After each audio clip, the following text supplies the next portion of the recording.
Ladies and gentlemen, Jack Ma, Chairman of Alibaba Group.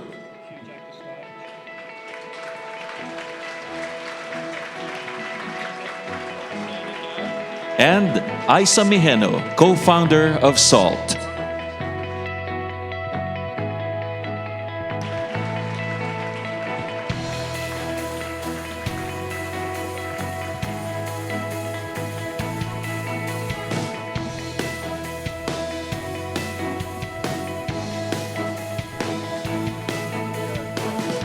Ladies and gentlemen, the President of the United States.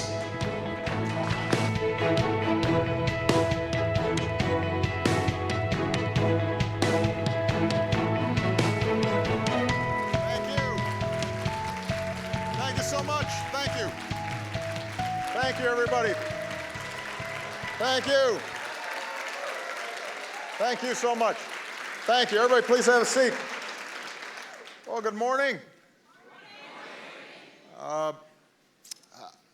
I understand that Jack set the place on fire this morning already with his remarks, so he's a hard act to follow. And I'm going to keep my remarks brief because unlike some previous APEC CEO summits where I've just made a speech, we've got an opportunity, I think, to hear from a couple of outstanding individuals. I want to thank Jack as well as Isa Mijeno for joining us. And you'll find out more about Isa. You probably already know about Jack, but she's outstanding and I think an example of why I feel extraordinarily optimistic about our future.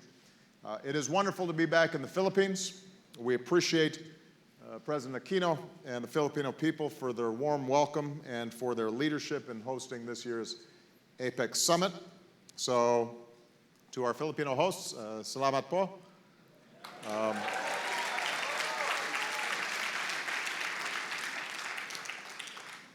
This is my fifth opportunity to be with you at the APEC CEO Summit. I'm halfway through an around-the-world trip to Turkey, the Philippines, and Malaysia. I am crossing every time zone. And at each stop, we're working to boost economic growth that's inclusive, that benefits all people. In Antalya, the G20 nations committed to take specific steps to boost growth, including investments in areas like infrastructure and small business development. Here at APEC, we're working to deepen our economic cooperation in a way that is sustainable for our communities. And in Kuala Lumpur, I'll discuss one of the most important steps we can take to grow our economies, and that's the Trans-Pacific Partnership. Now, as business leaders in the Asia Pacific, you have a great stake in each of these issues. But the topic that I want to focus on today could have a even greater impact, not just on your companies, but on every country in this region and around the globe. And I'm talking about the urgent and growing threat of climate change. A challenge, but also, I would argue, an opportunity. No nation is immune to the consequences of a changing climate. But with its many low-lying islands, its coastal regions that are vulnerable to flooding and land loss, few regions have more at stake in meeting this challenge than the Asia-Pacific region. Now, last year, in fact, the island nation of Kiribati was purchased a plot of land in case its people, future climate change refugees, need to seek safety from the rising sea. And here in the Philippines, you're barely removed by about 2 years from Super Typhoon Haiyan, a storm that claimed thousands of lives and cost billions of dollars in damage. We know that no single weather event is necessarily caused by climate change alone, but the patterns and the science don't lie. Temperatures and sea levels are rising, ice caps are melting, storms are strengthening. If we want to prevent the worst effects of climate change before it's too late, the time to act is now, and it is going to affect people's bottom lines. Agricultural production will be impacted if we do not get on top of this. Economic disruptions, we will be able to price the costs in serious ways. Already insurance companies are factoring it in to their determinations. And that's why in Paris, just 2 weeks from now, we have to come together around an ambitious framework to protect the one planet that we have while we still can. Now, the good news is already more than 160 countries, representing about 90% of global emissions, have put forward climate targets for post-2020. But we've got a lot more work to do. And nevertheless, I'm optimistic that we can get an outcome that we're all proud of, because we understand what's at stake. An ambitious agreement in Paris will prompt investors to invest in clean energy technologies because they will understand that the world is committed to a low-carbon future. That's a signal to the private sector to go all in on renewable energy technologies. And if we can get an agreement done, it could drive new jobs and new opportunities and investment in a global economy that, frankly, needs a boost right now. One of the topics of discussion in G20 was, where can we generate sufficient demand? The United States economy is doing relatively well, but we are impacted by weakening demand around the world. China's undergoing a necessary transition in its economy, but it means that its growth rates will not be necessarily as fast. A lot of other emerging markets have seen slow growth, or in some cases, like Brazil, contraction. And as a consequence, the possibility for us to start investing in clean energy, power generation that is sustainable, leapfrogging old technologies and getting into new technologies, all could provide an enormous boost, and there is a lot of capital out there looking to invest. And if we send a signal that this is something that every nation around the world is serious about, it can be an enormous generator of opportunity. So the United States is leading on this issue. Since I took office, we've doubled the distance new cars will go on a gallon of gas by 2025. We're producing 3 times as much wind power as we were when I came into office, and we are producing about 20 times as much solar power as when I came into office. Thanks in part to the investments we've made, there are already parts of America where clean power from wind or sun is actually cheaper than dirtier conventional power. Since 2005, even as our economy is growing, America's cut our total carbon pollution by more than any other country on Earth. And other nations are stepping up as well. Last year, renewable energy accounted for more than half of all new power plants built around the world. For the first time, China's pledged to peak and then reduce its carbon emissions. Here in the Philippines, you're boosting wind power.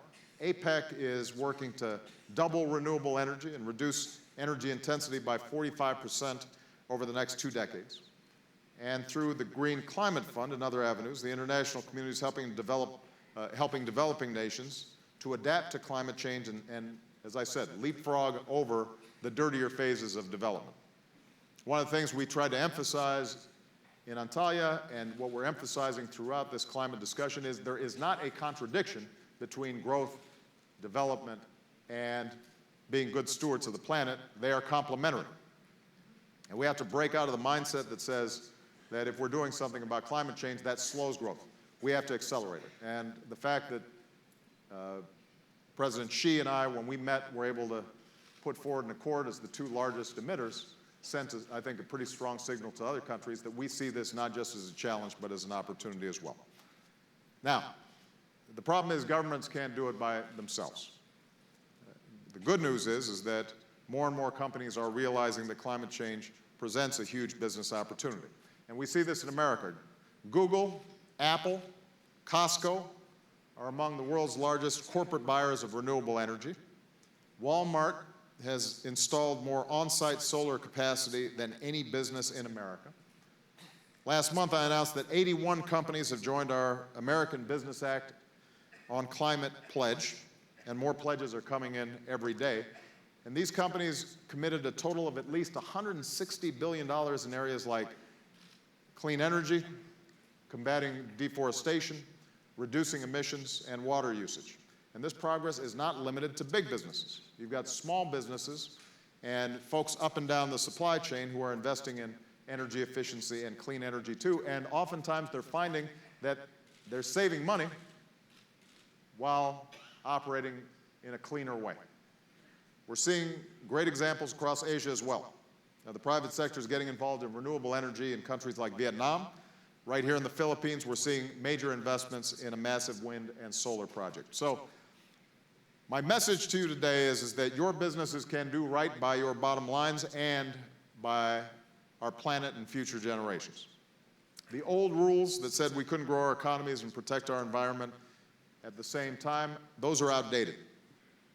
We can transition to clean energy without squeezing businesses and consumers. When we doubled fuel efficiency standards on cars, that's money in people's pockets because they're spending less money at the gas station.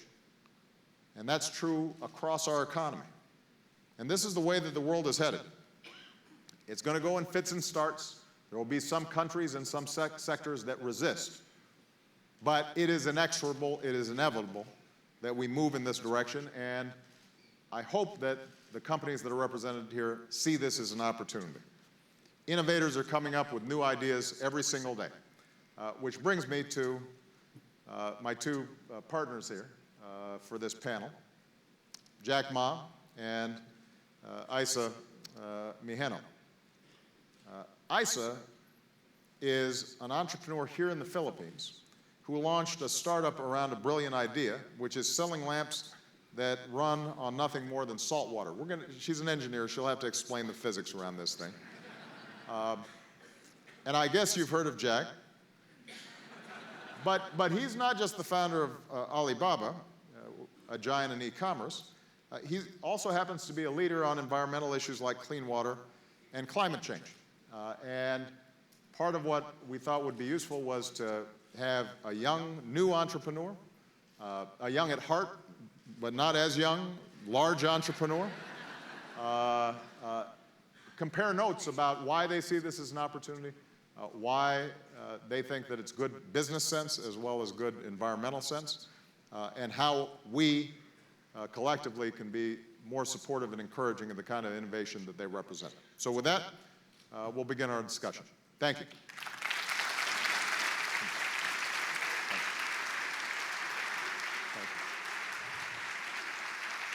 Thank you. So let me start with you, Jack. Is the mic on? Yes? All right. Jack, I know you've been passionate about the need to... Something's going on here. Huh? Is it working? Okay. I know you've been passionate about the need to fight climate change. I want to get a sense from you of why you think it's so important. I also want to get a sense of why you think it's so important that business has a role in this process. And I know that in addition to the work that you've been doing with nonprofits, recently you've also been in conversations with Bill Gates about potential of really turbocharging investment in research and development around clean energy, and we may be able to make some announcements about sort of this mission innovation in Paris. Give me a sense of how it looks to you from the vantage point of one of the most successful and largest e-commerce organizations in history. Thank you, President. Well, it's not the passion, it's the concern and worry. When I was 12 years old, I went to swim in a lake. And I was almost dying in that lake because the water was too deep, much deeper than I thought. But 5 years ago, I went to that lake again. The total lake was dry. A lot of people have disease. And the second concern of the young colleagues died of cancer. 20 years ago, very few people have heard about the cancer of the world, but now most of the families, my friends, they have people have cancers. So if we've been working so hard, if we work so hard and put all the money in the hospital, buy medicine, it will be a disaster. Why we should working? So if without a healthy environment of this earth, no matter how much money you make, no matter how wonderful you are, you have a bad disaster. So it's the concern we have. So we started 6 years ago, put 0.3% of the money of the total Alibaba revenue on encouraging, enable all the young people to find creative ways to solve the problem. And I think the money is not always not enough, but the money we use try to wake up people's consciousness. Should know that the climate change problem. They should know. They should agree that the water is a problem. The food is a problem. So that is what we think. And after we're doing that, we think, because what Alibaba believe is, where is the opportunity? The opportunity always lies the place where people worry. If you solve the worry problem, that's the greatest opportunity you have. So after 5 years, we find this is a huge chance. So yeah, as you said 2 weeks ago, Bill Gates called me about inviting me, join the force together, investing in the clean technology. I think it's a fantastic idea, and I think it took me and the company believe this is something that we can do the contribution. As I say, we are not a big company. Compared to 15 years ago, we are big. But compared to 15 years later, we are small. But if we do not care about this earth, we do not care about the water, food, the environment, I think nobody can survive, whether you're big or small. So this is the concern. This is the worry I have. Excellent. Now you mentioned the need for continuous innovation in this area, and that's why we have Aisha here. And Jack remembers when he was starting a company. Aisha's sort of at that early stage, but as an engineer by training, you had an idea that could both do well and do good. So tell us a little bit about what your idea was. Tell us about salt, and what lessons have you learned as a young entrepreneur in terms of making an impact? Okay, so first of all, let me take this opportunity to express my deepest appreciation for allowing me to sit with you, Mr. President, Mr. Ma, to share our advocacy and mission with SALT, and of course tackle on a more serious matter like climate change. It's really, truly an honor. So my brother and I founded SALT, so it's Sustainable Alternative Lighting. And our main advocacy is we wanted to address the light inequality gap, first in the Philippines, by focusing on the people at the bottom of the pyramid, because it comprises of about 15 to 20% of the country's population. Now, most of these families live on island communities, and they are not connected to power grids. So they mainly use kerosene and fuel-based lamps as the main source of lighting. And we know the danger that kerosene lamps poses. It can cause fire accidents, it emits black carbon. So that's the main reason why what we want is we wanted to provide these people a lighting option that is more cost-effective, more safe, more sustainable and environmentally friendly by a way of a lantern that uses saline solution or ocean water as a catalyst to generate electricity. In turn, it will be able to power up LED and, of course, power up a USB port where you can also charge low-power mobile devices like your phones. Very essential during emergencies, especially disaster scenarios. So that's how we're trying to, of course, contribute in terms of the climate change. We are starting with the lamp, and what we see, the huge impact that we'll be able to contribute is when we try or when we dive into developing like a large scale for the technology that we have. Just imagine if you'll be able to power up a whole island using the ocean water. So our planet is composed of 70% salt water, so that's what we're trying to aim for. Yes. That's great. So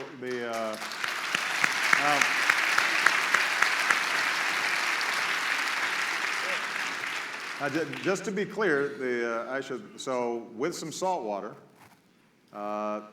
the device that you've set up can provide, am I right, about 8 hours of Yes, lighting? 8 hours of lighting. And all you need to do is you just have to replenish the salt water solution, and then you'll have another 8 hours of And the lamp operating is $20, roughly? around $20. Around $20, and it will last you for? there's a consumable inside that you have to change every now and then. So the main explanation, the main science behind the lamp is it's a chemical reaction. Right. You're trying to convert chemical reaction into energy. Right. So there's something inside that you have to change, but you only have to change that like 6 months if you're using the lamp 8 hours a day every day, and that only costs the consumable part around $3, $2, $3. So you're just going to sustain the lamp. You just have to spend like $6 annually, and that's, Which means that you potentially save even within a certain amount of time. You're already saving enough on kerosene to have paid for the lamp, and then from that point forward, basically, you're getting a modest amount, but important amount of electricity Yes. that you can use for a wide variety of purposes. yes. So I think Aisha is a perfect example of what we're seeing in a lot of countries, young entrepreneurs coming up with leapfrog technologies. In the same way that in large portions of Asia and Africa, you know, the old landline phones never got set up. People just went straight to mobile. And obviously, they're buying stuff through Alibaba on there all the time. But the point is that they did not have to make some of the massive infrastructure investments. This is part of the reason why the old idea of development and environmental sustainability, I think, is outdated. It does raise the issue, though, of how we can do more to support young entrepreneurs like Aisha. And Jack, you have the benefit of having been on both sides of the equation. Early entrepreneur, scratching and clawing to get things done, and then now obviously a very successful businessman.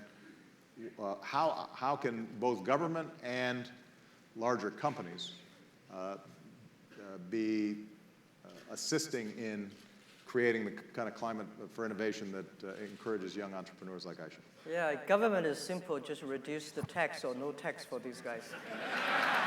There you go. Well, You got a lot of cheers from your fellow CEOs. yeah, but I think I feel so excited by hearing the story. Like startup for entrepreneurs like a baby. And I have 5 babies so far, experienced a father. Do you love them all equally, or is there? Yeah. Do you have some favorites? You shouldn't say that. I do. You know, Alibaba, Alipay, Taobao. You know, these are the kids that I have. But one thing, my advice, we just had a discussion at the back office that nobody can help you. We can only help ourselves. Investors, government, and partners, they are uncles and aunties. You are the father. You are the mother of the kid.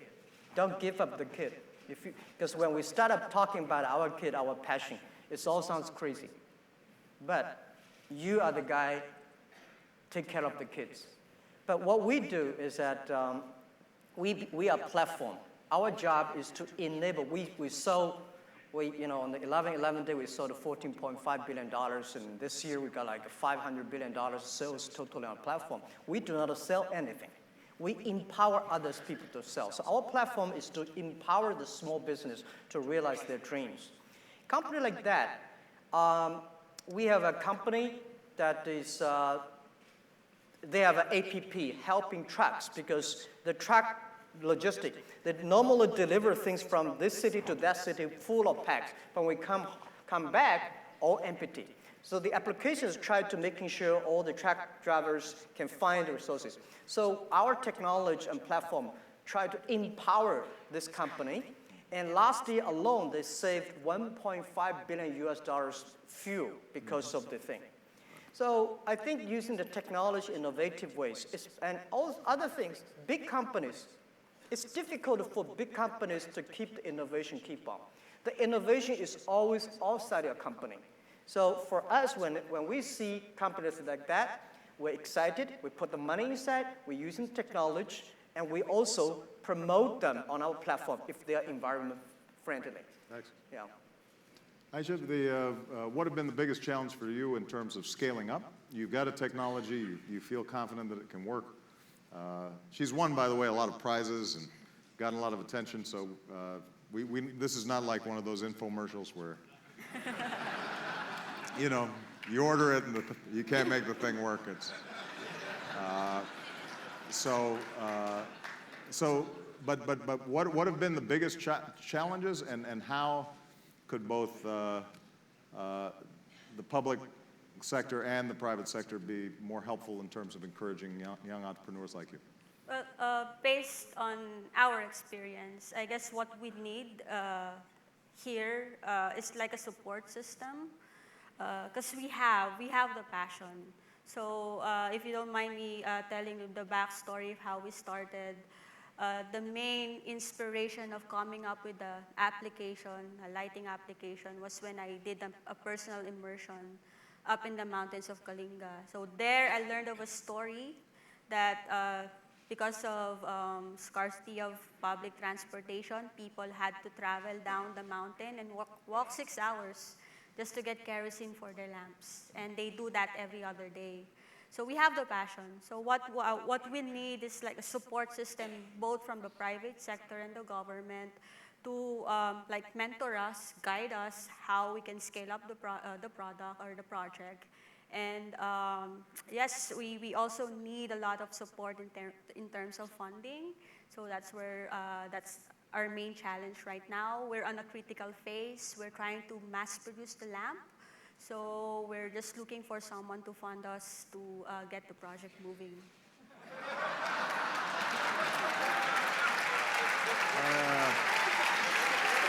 I'm just saying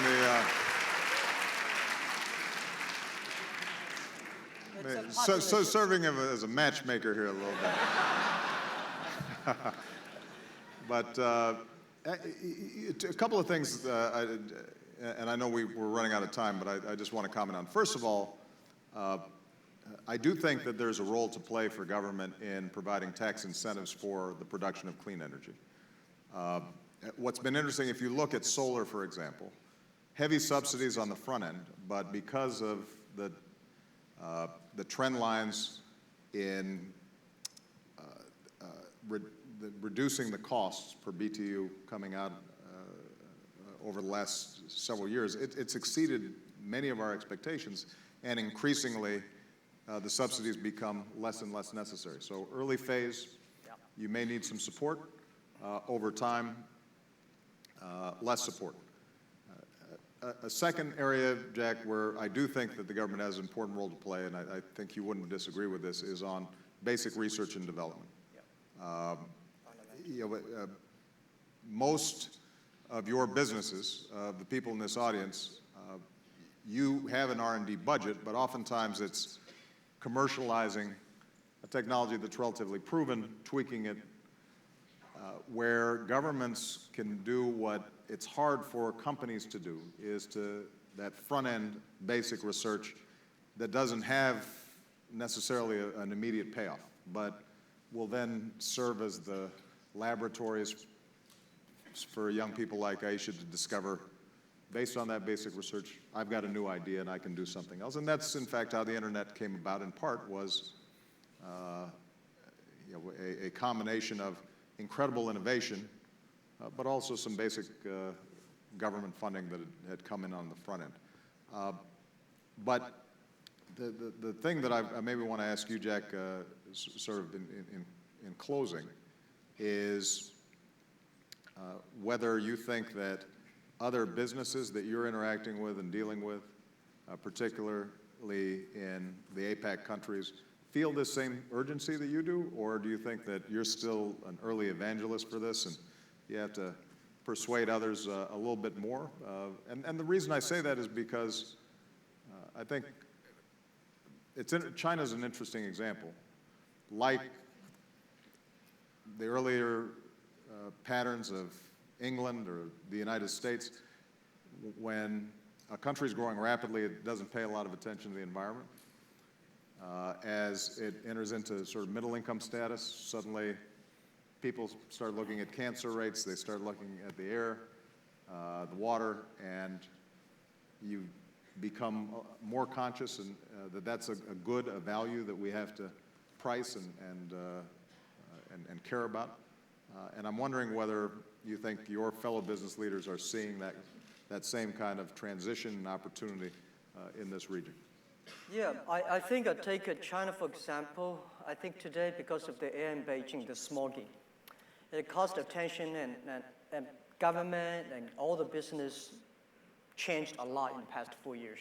I just came back from Beijing 4 weeks ago. My throat was painful.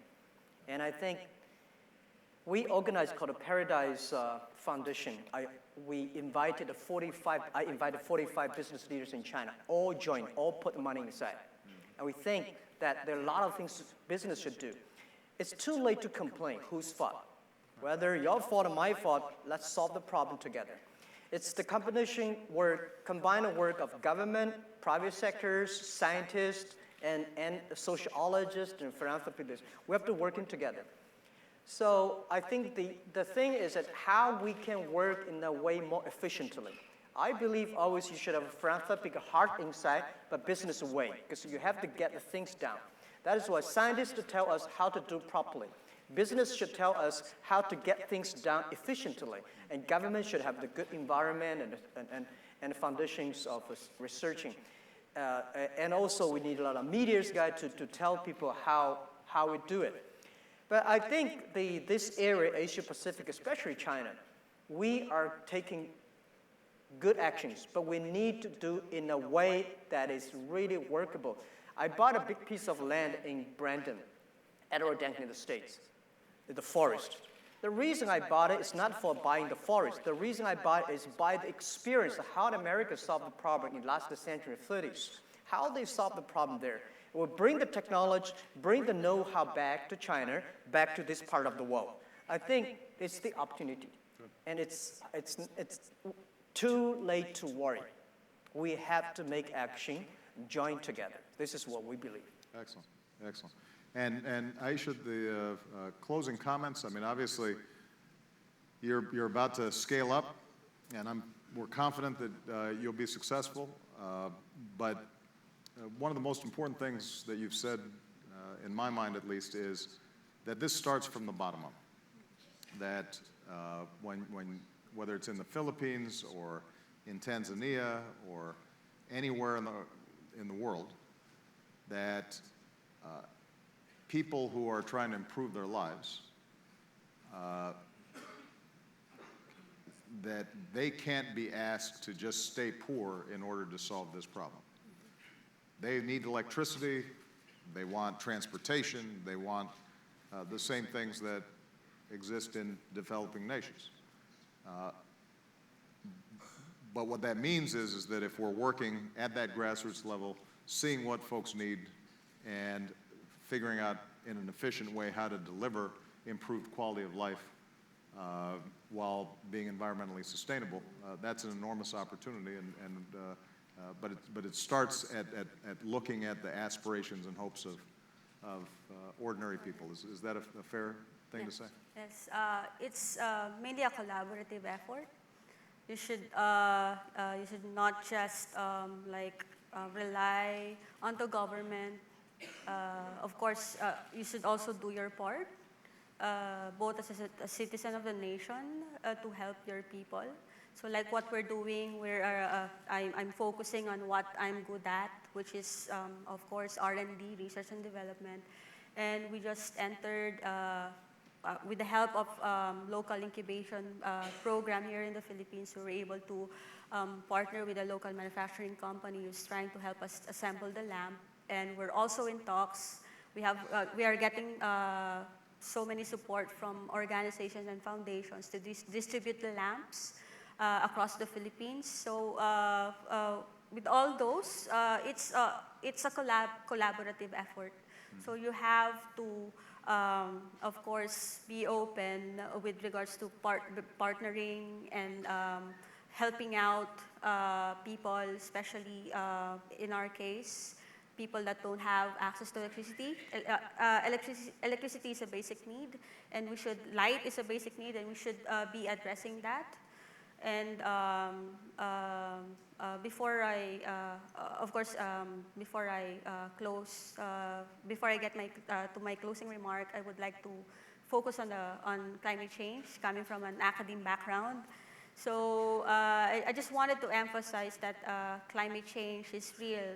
So it's a fact. It's not a myth that scientists created in order to get funding or grants. So it's real. So it's happening now. Just to give you like a simple analogy of what stage we are in climate change right now, it's like climate change is like cancer. So at stage 1, your cell starts mutating, and then at stage 2, you start feeling the symptoms. If you're self-aware, you go to the doctor and get treatment. If you're not aware, of course, you take it for granted, and then you go into stage 3, you start feeling the severe effects of the symptoms until finally stage 4, you're noticing that your health starts declining. You get the best oncologists, pay the best hospital, but it's not working because everything is too late. Right. So climate change is like that. So right now, I believe so, we're on stage 2. So we're stage 2, so I'm just saying, people, it's you don't want to get to stage 4.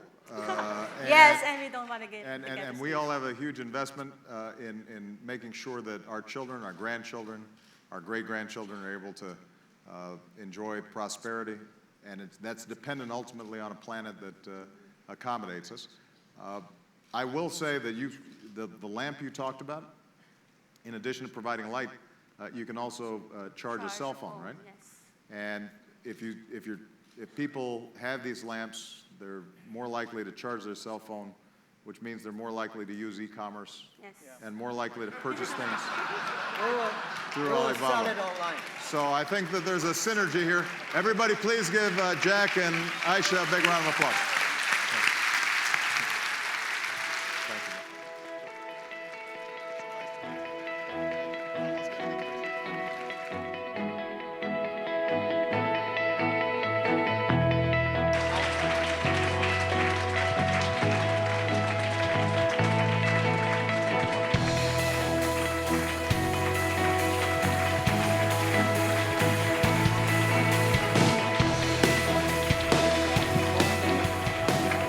That concludes this session. We will have a short break before the next one.